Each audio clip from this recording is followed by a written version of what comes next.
The version 5.5 developers discussion is out, and we've gotten the full details for the changes for the sanctifying elixirs. So we're going to go through exactly how those work, the other quality of life changes coming for 5.5, as well as go over some speculation regarding the web event and the upcoming special program. Welcome to Jello Impact, where we build and test every single character to help you decide who you want to wish for and build. A new developers discussion is here. Starting from version 5.5, the development team will bring you new features, such as cross-scene quest tracking and boss guides. Additionally, there's optimizations, iterations for inbound for the artifact system, Serenitea mail system, as well as controller support for Android. After version 5.5, artifacts defined by consuming sanctifying elixir will be marked with fancy symbol. When these fancy symbol artifacts are enhanced to level 20, their defined minor affixes, we call them substats, will be enhanced at least 2 times, thus improving your character development efficiency. This is pretty huge. So it works the way that I thought it did and not the hopium that some people thought it did. They've given us a worst case scenario. So they've crafted a circlet, which is already a mistake. You should be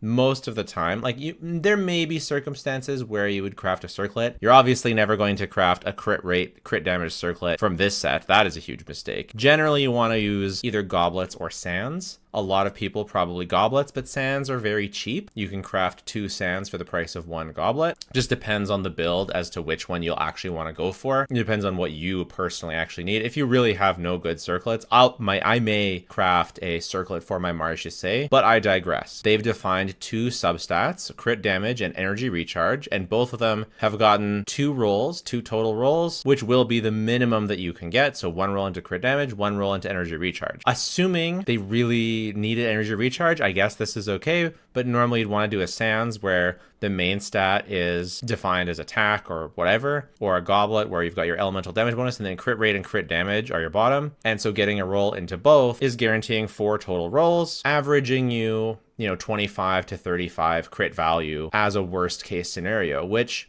is not too bad. A 25 crit value goblet, I mean, it's nothing spectacular, but it's not terrible. So this is really nice. And obviously you can say, oh, they should have made it 3 rolls, blah, blah, blah. But hey, it used to be none. Now it's 2.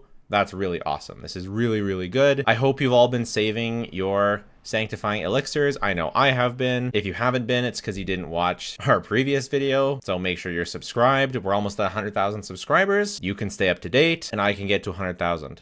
Which would be really super cool. You can quickly search for this type of artifact using the filter function. Additionally, you can salvage leveled artifacts to obtain artifact enhancement materials. This is really interesting. I'm assuming it gives you the exact same HP or XP that the artifact would have given you. Why exactly would you do this? I guess if your artifact space is running low, you could do this. You could also do it kind of all at once. Yeah. So you could go through all of your artifacts and say, okay, this one's bad, and turn them all into those things. And then you don't have to look through all your artifacts when you're going to be going to level new ones up. I think that's good. That's a nice change. I'll probably use this. That makes sense. Next, Paimon heard that for some story quests, you need to teleport to the corresponding scenes first, then press track to find the actual quest location. It seems pretty inconvenient. True. In the new version, to help you quickly find quest locations, set quest tracking now supports cross-scene tracking. You track quests located in other scenes. In most cases, the map for the corresponding scene will open directly, allowing you to conveniently teleport over without being prompted to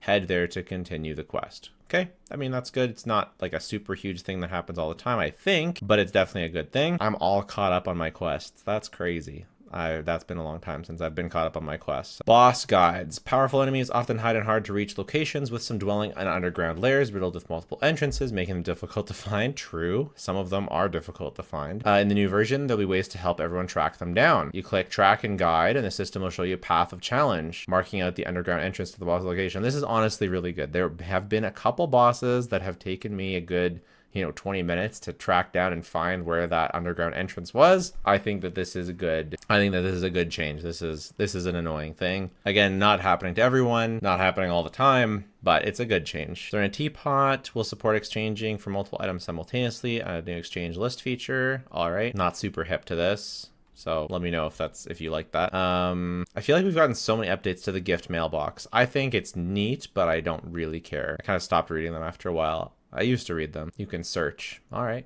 cool. Controller support for Android. I think obviously a lot of people are happy about this. It's one of those things that's like, why did it take so long? Definitely good that we have Android support. As usual, they have not added artifact loadouts, so everyone's upset with that still. People want to remove the thing on the top left. No skip button.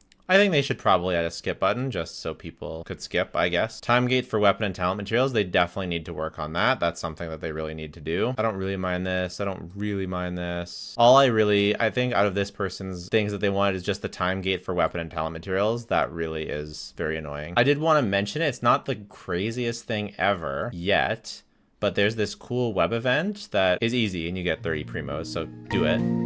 The music is like to die for. I'm so in love with this music.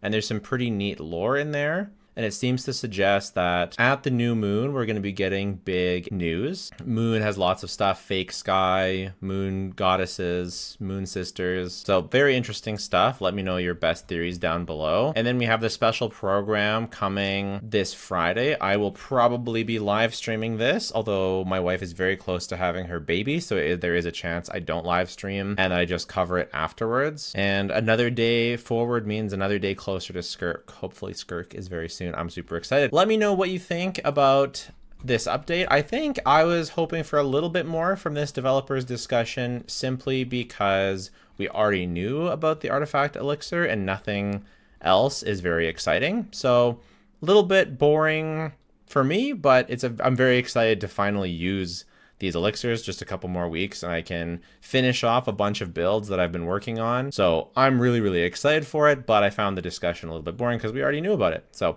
but let me know your thoughts. Subscribe again. It really helps the channel out. And if you don't want to do that, that is totally fine. Just watching the video has been more than enough. Thanks so much.